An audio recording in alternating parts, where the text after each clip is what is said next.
The Heartland Dragons in the Northern Valleys, pre-landing, before 2164.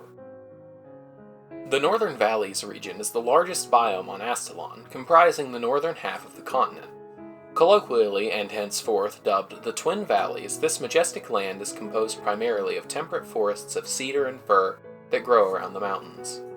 This land used to extend to the northern coast until the invasion of the North. However, what remains is a wondrous land of pure tranquility. The peacefulness of this land lends itself to unrivaled meditation. It is outright difficult not to find oneself feeling completely in sync with the world here, which was also noted by the early settlers of the area. This being the case, it is no wonder one can find so many temples dotting the landscape here. However, this all begins to change as winter starts to set in. As winter comes, the peace and tranquility are gone, replaced in equal measure by ferocity and distress. The snow here falls for yards at a time, with blizzards in the valley depositing up to 20 feet of it in particularly bad storms. These are notorious for creating a lack of game and stifling the growth of important plants used in medicine and as food. These factors led to exploration of the valleys being stalled for many months after the first landing in 2164. The valleys themselves are formed by a mountain range called the Heartland Mountains.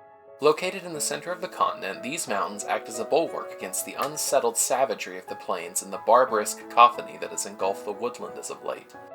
The tallest mountain in the range is Twins Peak, which stands at nearly 28,000 feet. Only a mere handful of the bravest or most foolhardy mountaineers have ever attempted to summit it.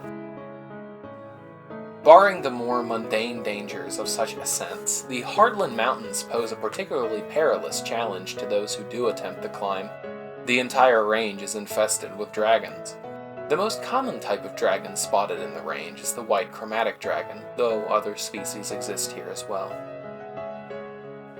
Beyond the extreme hazard standard for all dragons, though, is an odd behavioral divergence in Astilion's white dragon population seen nowhere else in the world. They hunt in packs of 2 or 3 and brood together on the mountaintops. This previously unheard of sociability among their kind has created a stark reality of coordinated attacks with very few, if any, survivors, both in the mountains themselves and in the immediate vicinity of them. Some particularly inane individuals have embarked upon expeditions up the mountains.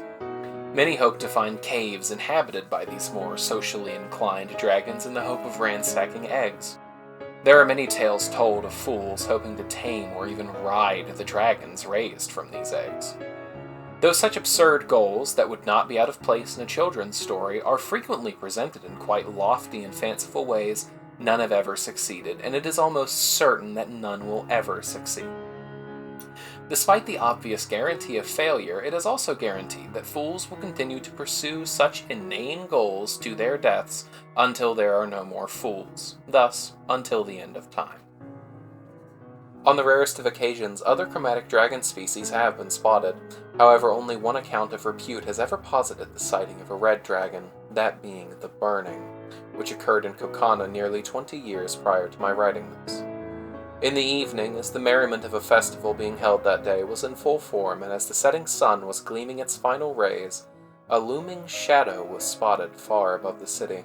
As if it were a meteor gleaming down from the heavens, it descended from on high upon the streets of Koman, shrouded in its own flaming breath. Before anyone could realize what was happening, it had already struck. Its fury was unleashed as it scorched a crowded street with festival-goers. In but a moment, the whimsy of the night had been replaced by terror and mayhem that gripped the whole city. It proceeded to rampage through the streets, immolating everything in its path. By the time it had retreated, over 100 were dead and many more were dying. A great many buildings were destroyed and far more were greatly damaged. This dragon has not been seen since, but it has not been quickly forgotten. But this is not the only unique hazard posed by the things living in the valleys. There are other forms of life that hinder the exquisite peace of the north. The vagabond people of the orcish kind have dared lay claim to a secluded glen in the northern section of the Heartland Mountain range. From their new home, they foul the land with their presence and prey upon the passing caravans to sustain themselves on the flesh of travelers.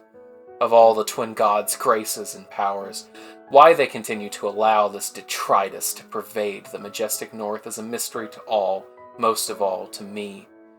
They bring their animalistic nature to bear on all who travel the roads of the Western Valley undefended. Overall, the Eastern Valley is far and away the most peaceful and contemplative place on Astilion, and is by several orders of magnitude the safest. The mighty Zephyr Guard of the glorious Kakaran Empire keep constant vigil in the valley, solemnly protecting the land and its people. Having purchased my own modest abode in Kokana, it is here that I spend the vast majority of my time, since the other areas of Astilion have become home to far more filth than last I left them.